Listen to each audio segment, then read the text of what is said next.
just talk more better about Onyeze Jesus. Onyeze Jesus. Onye ọ na-enwetere bịara na nke gị ekwesịrị ịkpụrụ onye a jegbochie kụọ ya ezigbote ihe. Anambra State Government unu ga-ebido rehabilitation. Onye ọwụna na-eje na nke Onyeze Jesus n'idiri ịga na rehabilitation center ka ọ ga rehabilitate ya onwe. Onyeze Jesus ma gị nwa na onwe gị n'idiri ịga rehabilitation center ọ na-enwe ihe na-alụ achọ ihe nye gị lụwa. Ma ndị omenala ma ndị ụka nna o nwere ihe eji awụ obido mewe na Anambra steeti. Amaka ya Anambra steeti asị o nwere ọnana Igbo obido mewe na Igbo o nwere ihe kwesịrị ịma ka data Igbo steeti. Amụghịrị onye ọwana na Catholic and Anglican Church. Ndị ofu Chukwu ka a na-ebere. So ka ihe mere unu ji egburikọ dị churches. Amụghịrị everybody n'ime Catholic and Anglican Church. Ka ihe mere unu ji ka nkewa unu na-ekewa. Onyeze Jesus ị na-edere ịga rehabilitation center. Ka m gwazie gị and ọwụ na ụmụnne gị anụbeghị dị mara na onweghị onye dị ala ike iseta agbụrụ from genwa.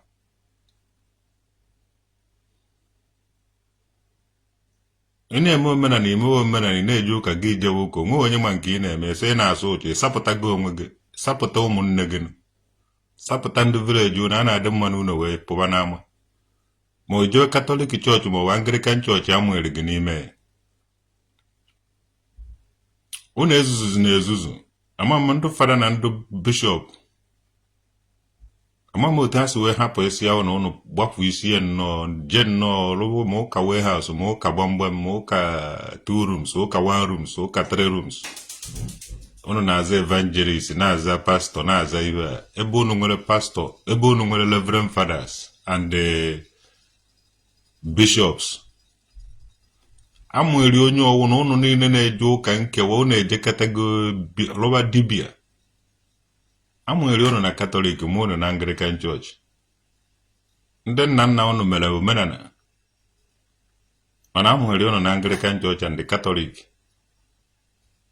So unu respect onye ọwụna afụrụ jere na nke Onyeze onye ọwụna afụrụ jere na nke Onyeze ekwesịrị akpụrụ onye ahụ agbụje na rehabilitation center kụọ ya ezigbote ihe chọrọ ya mekanik ma ọ gbụọ blọk ma ọ fix ya na agriculture ka o soro ibe fix ya people up. Mụnwa na-ekwu ya unu na-eje ụka unu na ihe unu na-ezuzu oge a na-akasị oge amụghịrị onye ọwụna n'ime Catholic Church na Anglican Church. Nkwanye ugwu dị n'obodo mana oge unu bidoro lụbazie ụka warehouse anya akpọba unu ọgbụgba oku ndị fada ọdụkwashion ndị fada ndị a na-ekwu na akpọrọ bụ ọgbụgba oku unu ọnọkwa ebe ahụ agba ọhụ ọgbụgba oku unu ọdụkwashion akpọrọ ndị ọgbụgba oku kwana Catholic ka ha si wee dị kampụ ọkwa na Anglican Church ka ha si wee dị kampụ unu ọnọkwa ebe ahụ ba were dị kampụ ihe a jee na-eme ibe a unu gbaba nkịtị. Fada Mbaka Fada Ebube Mmụọ Nsọ ọ dị Reverend Fathers oge nke Fada Ugochukwu Bishop Eze Onye ya ọ dịghị otu ahụ. Fada Azụka Fada Nwadi Ugwu ha Fada Chiegboke ha ọ dịghị like that. Fada Mmadụka ha it's not like that. Ndị ahụ afụ ha na unu na-ekpe ekpere ka those Reverend Fathers pụọ ha anaghị ana mmụọ ka ọ na ha eme ha n'okenye ma ọ fara ha agago retirement onye ọwụna dịka mpụọ. All this ndị a jere si from Catholic Church pụọ from Anglican Church mmapụ na ihe ọsọkwara gị na-eje na chọọchị agbasakwa ha m anaghị m afụ na asị Christian ana m afụ na asị ndị ohi ndị ọfọrọ m ọnụ ka onye ahụ ka unu sikwara wụrụkwa ndị dibia ụnụ na ndị dibia wee ofu ihe. Unu na ndị dibia wee ofu ihe. religion eme amachighị mmadụ inwe talent ma ị na-eje ụka o ma ị na-eme omenala o ndị na-akpụ ụzụ na-akpụ ụzụ ma ị na-eje ụka ma ị na-eme omenala ndị na-akpa nkata na-akpa nkata ndị na-agba nta na-agba nta ndị na-akọ ugbo na-akọ ugbo ndị na-eji mgbọrọgwụ na mkpa akwụkwọ na-eme healing ha na-emekwa healings so odosa barakata abara unu na-eme onye agda ga-eblem wu ndị Reverend Fathers na ndị bishop Anglican bishop hapụrụ ụnụ were mapụzie from there because unu na-edi camp in the name of Christianity na-alụ ana were Christianity na-alụ ana yes ịmara nke mara gị develop your skills and agwụna ka ọha n'ọnụ onye eze Jizọs fadedem oge nke fadede ọdụghị otu ahụ my brother they are disobedient children na-akpagharị tọtichiela etuo ngaba buju ọmaka mewele Godwin Smith uri Chisiki nwanne ya gazie these people bịa ha na-eme Christian ejuoba ebe ka ị na-eme Christian ahụ ọ nọkwa na warehouse chọọchị ya otu a ka ndị na-agbata ha wengeba na warehouse chọọchị ji wee gbaa wengeba na warehouse dibia anyị ma mmụọ ndị nna nna anyị hafụrụ anyị mara nke anyị amụghịrị anyị n'ime ọnwụ ka Donatus ọmaka mere gị onye eze Jizọs na-ezuzu o jere rụọ nwa obere ihe wute blọkụ so ndị mmadụ bịa saba ahụ na mmiri n'ebe ahụ na-abịa asa ahụ nna onye ọwụ ịgbọrọgodo ewu so eji esa ahụ na mmiri onye eze Jizọs ahụ ewu enweghị ike ịsa ahụ ebe ahụ ịgbọrọ ịnyịnya ịgbọrọ nkịta ịgbọrọ atụrụ ịgbọrọ ọkụkọ ịsụba ji esa ahụ na mmiri onye eze Jizọs ahụ onweghị onye ji ekweje esa ahụ ebe ahụ mana afọrọ some people either na-enyere ha 5,000 naira ma 10,000 naira sị ha bịa pretend na the members ha ejekwa na-asa ahụ di ya Operation Udo ga-achị na agụ na-eche mba were na ụtarị onye ọwụna ụnụ bụrụ si na nke onye eze Jizọs afụta were na ụtarị pịa 24 rachis pịawasịanụ ya azụ na ụtarị ji aka gwọha ọrịa because ha chọrọ ọrịa ya na-agwọha ọrịa eji agwọ ndị na-eje na nke onye eze Jizọs wụ ụtarị tụtụrụ na ụtarị pịa ha 24 rachis ife na-eme ha adịghị mma onye eze na-asa ụchụ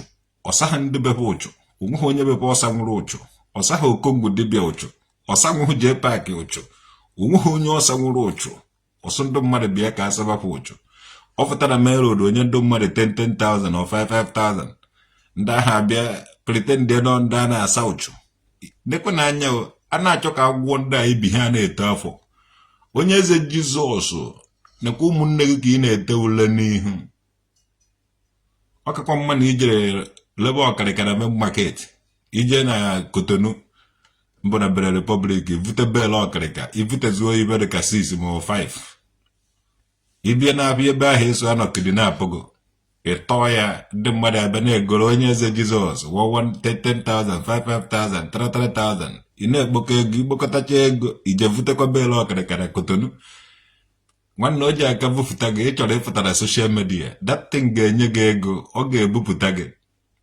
emechuzina onwe gị ihu awụrụ Reverend Father gị ijenuchie a na-agụ akwụkwọ ya a na-etoru ya etoru ma ọ ije echie gị Anglican bishop instead of ị na-achọ ihe ị na-eme ịlụọ na dibia na-alụ pastọ na-asa ụchụ nna agụ na-eche mba ọwụ na-ejere ha gbụta onye eze Jizọs ka oye na polu pịa ya 30 rachis ya mara na o nwere ofu ibe unu ji apịchafụ ya na ha ụnụ ama ha na ụtarị na-agwọ ọrịa ọ ụtarị gị onye ala eji ụtarị ya gwọ ndị ala onye so na ọ na-aha ala ụtarị ka eji apịa ịkwa esensị na ha onye so na ọ na ọgbanje na-eme ya iweta azịza mbụrụ aịza ka eji apịafụ ọgbanje na ahụ mmadụ so ewere azịza pịa onye eze apịchafụ ya ọgbanje ewere ụtarị waa ya azụ pịawa ya azụ o mere oge nwoke ọkịja a na-agụ egwu ndị gbara ọsọsọ ọrụ udo o nwere oge nwoke ahụ na-akpọ mkpụrụ mmiri tụtụrụ mama ya kụwacha mama ya azụ kụọ mama ya akụ ndị ọkịja were jide dịman ụtarị ka eji kọta dịman ụtarị ka eji gwọta ya ebe ọ na-agwọtago ya ọ nazi eme ihe bara uru eji ụtarị ya gwọ ọrịa. Amụtara m ya n'Ọkịja. Amụtara m ya n'Ọkịja. Ndị Ọkịja ji ụtarị gwọta ndị mkpụrụ mmiri. Pa na-agụ asụbakọba egwu. Pa na-akụ egwu. N'anya ka mgbada na-ene ọsọ mkpụrụ mmiri. Ọkịja kwa n'anya ka mgbada na-ene egwu mkpụrụ mmiri. A na-akọpụ ụtarị pa na-agụ egwu ahụ. N'anya ka mgbada na-ene ọsọ mkpụrụ mmiri. Ọkịja n'anya ka mgbada na-ene egwu mkpụrụ mmiri. A na-akọpụ pa na-akụ egwu ahụ. A na-akọpụ. Ha mechara mara ibe n'ihi ibe pa ejighị egwu ahụ kpata nnukwute ego. So ndị agụ na-eche mba Operation Udo ga-achị na Anambra steeti. Na-ekwe na onye eze Jizọs na ndị agha ọ na-enye 5,000 10,000 pa bịa na-asa aha na swimming pool dube ya. Ụtarị ana m ibe m mụtara na Ọkịja ka m na-akụziri ụnụ. Ụtarị ka eji apịa ma ndị eze nwaanyị ma ndị dibịa. Ụtarị ka eji agwọbala ndị dibịa niile a na-eje na-atụchikọ deti na main road so na a na-achụ aja okporo ụzọ. Ụtarị ka eji gwọba mgbe dịrị gbuo. Ụtarị ka eji agwọba. Ijide mmiri enwere ọkara akwụ tụtụrụ ụtarị pịawa ya azụ. Ijide maazị dibịa ụtarị ka eji agwọba ọrịa. Ọwụ na beje kpọọ Nigerian police. Ị mara na ibe ha gbufụrụ agbụfụ ka ha mechara lacharakwa. Yes, enweghị ike ịgba polisi ma ọ kpọọlọ ya. Omenala ka ha na-eme. Ọwụ na enwe ibe a na-eme marafa mana ibe a na-eme uwe ezie n'ezie. Ịpịapụ ụtarị ịpụ mmụọ nwere. Mana ịpịapụ ụtarị ọ ga kpọọ polisi ma ọ ga kọtụ. Ị mara na onweghị ibe mara ya nọ.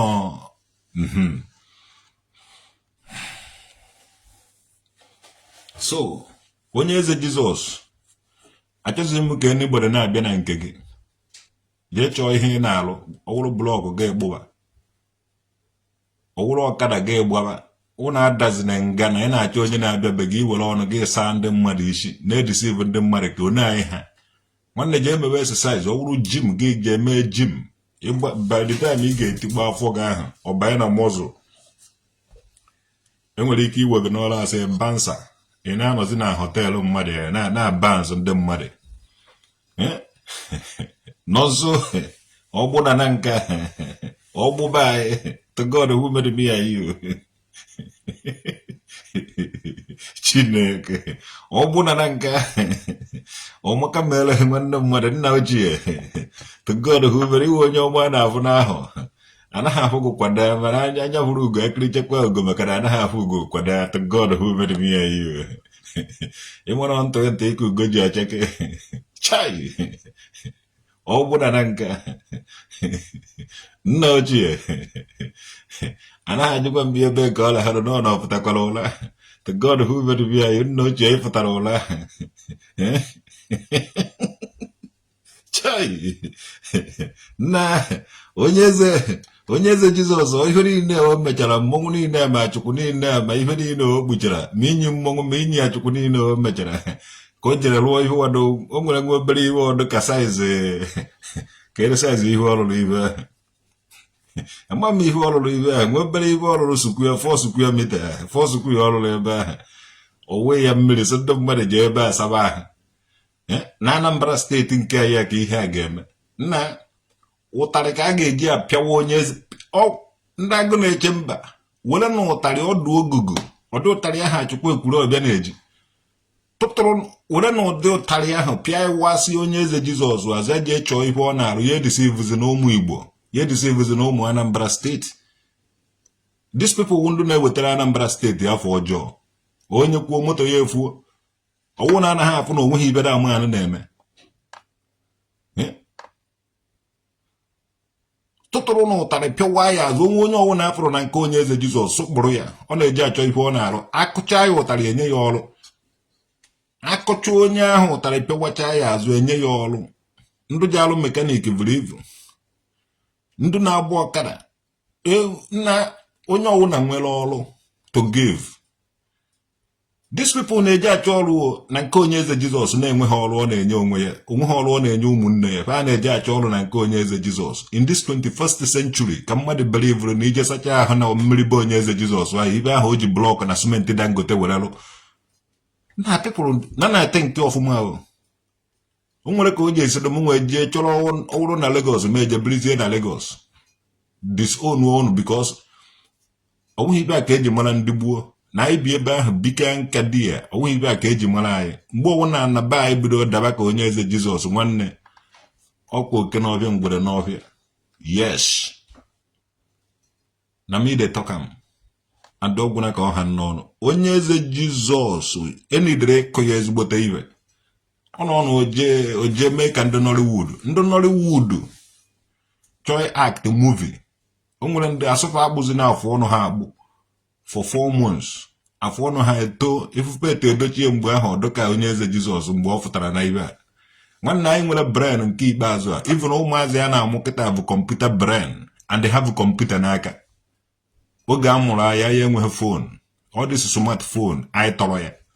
ọ ka bịara abịa mana ị pụrụ ụmụazị ya na-amụ kịta nwanne patoro with the computer paka anyị mara ife ka m gwazie gị ya ọ dịsi ahụhụ sọsọ eziokwu na-ekwuba aka ọtọ ka ị ga-eji anafere ịfụrụ ụmụazị ya mụrụ kịta ụmụazị ya na-amụ na a na-akpọ Indomie generation nwanne ụmụazị ya bụ kọmputa brain inye ha smartphone pa ha sasịa ya gịnwa gịnị ka ịmụ ị na-eme na WhatsApp na smartphone sọsọ ibe ma wee nọ na WhatsApp ịnọ na TikTok ịnọ na nke a nọrọ na nke ha yes nọrọ na 4 ike adịghị nekwata nweba nche anya mana ụmụazị anyị fụrụ from morning till night ha nọ na kọmputa ha nọ na smartphone o nwekwaghị ibe a na-ezonahụ fa ezonahụ only truth ka ị ga-eji na-anafere n'aka ụmụazị if not ị na-edeceive ha bịa ka saba ha ụchụ maka gị mara ife onye eze Jizọs onweghị ndị na-edeceive this time around Ọgbete a na-ele ewu ebe ahụ nwanne ji elewe ewu na Ọgbete Enugu ije eme eki ya jebe na Ọgbete gị na-ele ewu ebe ahụ ị ga na-eme eki gen ịfụwa na social media na-ele ewu na Ọgbete Enugu at the end of month gị nọtafụ penọpenọ ije warakwa itego onwe gị ule na Anambra steeti just relocate ya n'Enugu na-anọtazi Anambra anọta every weekend ije lecha ewu na Ọgbete Enugu weekend bịakwa ụmụ gị na penọpenọ ị hafụrụ n'ụlọ ị nawarakwa je gbaba mbọ ọ ga-enyere gị aka ịfụọ na dịsi ihele ị na-eme onwe gị kwa ịmụtara ụmụ na-abụ obere oge na penọpenọ ya tụrụkwa ime ọ ihe a ka ijiji azụ ụmụazị na ozi ya nna ezi gị kwụọtụrụ millions mana ana m enye gị free of charge so ọmaka meele gị ya gazie Portichiela Kingsley St. Grams Stephen mmụọ nsọ nziwe ya ozi ya ha ndị ana m ezi ya dị ozi John Edu mmụọ nsọ nziwe ya dị ozi yes Chukwuebuka John Adendo nwanne Adendo emewe mmọnwụ Adendo ejebe n'obodo oyibo nọ Adendo emechiri iri ike nọ Adendo achọba nwaanyị eji anụ chọba unu eji alụ chọba ozi ọmaka meele gị ọwa Adendo ana m ekpere ụnụ ekpere onye ọwụna ọkwa na Adendo ewere mechiri iri ike Adendo akwụba ọkụ Adendo ewere kwebe nkwa chai nna aha ga amakakwa ndị mmadụ iji adụ ka echi maka na akpọ onye abachi ya nara afaga na-akpanarụ mmadụ ụnọ afaga na-akpanarụ mmadụ ụnọ to God who made me and you oh God of my salvation ndị bara gị aba ndị nwe aba ma ndị nọ na mmụọ ma ndị nọ na mmadụ afaba ehu na afaba efukwana ha yes akpọ ya afa mmụọ nwe afa ha nara mmụọ ba adị ndụ ọkwa na adị ndụ ka anyị na-ayọ ka anyị rigoro na amamihe ndụ bara afa na were zere mmiri n'aka ndị ahụ ọ ka adị ndụ enwe fans my fans dị ndụ to God who made me and you enwe m like and the love and the share ọwa adị ndụ ọmaka mebere onye ọwụ na alaba ife mere mma ọkwara adị ndụ ka a na-ayọ Tony Ọpankatio ọ ka adị ndụ Joseph Chibụzọ nwanne Chukwu bụ ụzọ God first maka na onye bụrụ Chukwu ụzọ gbawuru onwe n'ọzọ o nwere ndị na-aza evuve Chukwu ụzọ ọ Chukwu bụ ụzọ so omeghe onye na-evu Chukwu ụzọ onye bụrụ Chukwu ụzọ nwanne ọ gbawuru onwe n'ọzọ chi bụ ụzọ chi bụ ụzọ ọkwa na-adị ndụ maka Chukwu bụ ndụ chi bụ ndụ ọmaka mere ụrụ Henry Jim nwanne idegharịbeghị ihe a ị ga-erepit klas ife ị chọrọ ide Henry Junior ije daa ya dee ya Henry Jim Joseph Chibụzọ ọmaka mere ụnụ Henry Junior homeboy my man this year ọmaka mere gị my brother ọ ga-adịrị gị mma n'ori na afọ na nkwọ na eke ndị mmụọ ala anyị na mmụọ bụ ụnụ fanakwa na afụ mbọ anyị na-agba ngwere sị na ndị ọ na-esi ekwu ya ngwere sị na ntukwu na-agụkwana ya mana ọdụdụ ekweghị ya ọmaka mere gị my brother n'ori na afọ na nkwọ na eke ọrụ ọwụ na nwere ụgwọ maka gbasa eji akwụ ụgwọ ka ndị na-akwụ ụgwọ kwụọ gị ụgwọ ọrụ ọma ị na-arụrụ anyị na-epromotu anyị na-amagharị anyị aja n'ugwu na-agba mbọ anya anyị na-afụ ya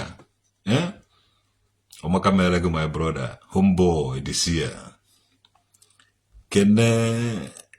kene aka egbu obi na-abaga ịkara idere kene Chukwu ka ekenewene Chukwu na nke o mere eme maka na a ga na-ekene Chineke ije debiri ya edebiri ọ kene Chukwu a ga na-ekene Chineke n'orie na agwụ na nkwọ na eke n'ụtụtụ na ehihie n'abalị na mgbede mgbe ọwụ na ekerete Tony Opanka ka emeka peke to God who made me watching from Atlanta, Georgia. Nwanne kedere m ndị Atlanta oge nọ na village to God who made me and you amaghị nna nje emeche ndị mmadụ ya na-ahụ m from ụwa niile onye a mụrụ na akụrụ izu ọhụ ebe ọkụ adọghị ebe a na-eji mkparaka na uri ọkụ were aga anyị na-agba ụkwụ nkịtị were jee ụmụọna jee ekwuru ọbịa jesasị ya everywhere jewara na nka gbabara na-agụ kashu taa kashu to God who made me and you na ezi na-emu ka a na-awọchị from Atlanta, Georgia ndị ụmụọna ekene m ụnụ ndị ekwuru ọbịa ụnụ a na-eri ya negedekwa a na-awọchị m from Atlanta to God who made me and you legit news domain the nation Chineke the nation legit news na-etu m afa Igbo bụ ụzọ hai ogene ndị ike agba na gburugburu ọdụ nka nside n'ụlọ enotụfu onwe nna chai John Debolisa na isi m na-evuzikwa ivu ihe nna ahụ ebe a to God who made me and you ịmana ụfụrụ m epeka greeting from Haile Sally Germany ogene onye nọ na Germany ya ogene nwanne ya gazie Igbo bụ ụzọ chai na Germany ya ndị ike asọrọ andụgo m nwanne ọwụrụ na mmete mma ụnụ bụ ndị eme na ọwụrụ na mmete nke ọjọọ were nụ mma bee nkịrịkịrị John Debolisa ịma ọfụ ọzọ chai ọmaka mewere gị ọmụnwa nwa nze wụ n'ọzọ na ọmụnwa wụ ọzọ traditional nwoke dị ọgụ awa ọfọ m chai ọfọ ndị ọzọ eje na-ekwu eziokwu maka na iwe abalị ahụ iwu nze o ji ọfọ ọzọ traditional nwoke dị wụ n'ọfọ ọzọ nụnụ ọ bụrụ na m jerie nne na restọrantị ejide m asị ojizikwa ọfọ o jee gba egwu na klọbụ ọda iwu ọfọ o je magoro nwunye mmadụ enu ma o je magoro enyi nwaanyị mmadụ enu nsogbu adịgo o je rie aka azụ nsogbu adịgo so anọ n'ọfụ ahụ andị eji m ọfụ ahụ andị ana m eme nten ya mere akpatabeghị m ego nnukwu onye mere m ji anya baskoro na Germany onye nwe mere ndị nọ na village ji aka m kpata ego because ife na-eme were kpata nnukwu ego ahụ mme ya ọfọma eje ha adozi ile so asa ụfọdụ ile ọfọ ka aja ọfọ ka idide ji ya wana watching from the Republic. Chai, Isaac does Zion. Omakamereg, Chineke. Ubemwa Jonesi. And I've got the bunga fish Ghana watching from all around the world. You show the Chineke. Even now, your Chineke, even Cholo. Even Cholo, even you show they need to go to Munukutego na Kachineke Maka. Chineke, Munukutego, I'm going to make a Jaluchi Uno. Luchi Uno, Nalanda about the Grobia. If you go na, so even need Wanina Moragonia, Wafa Maga, or Wanina who go near traditional Mokedi. So say we even need. Mbazia Kada Bondonelli, not a traditional Mokedi, who Wanina who Korea, Mojego Mojihego, a bonum for Tradom Maria going my man. One is over 1 week.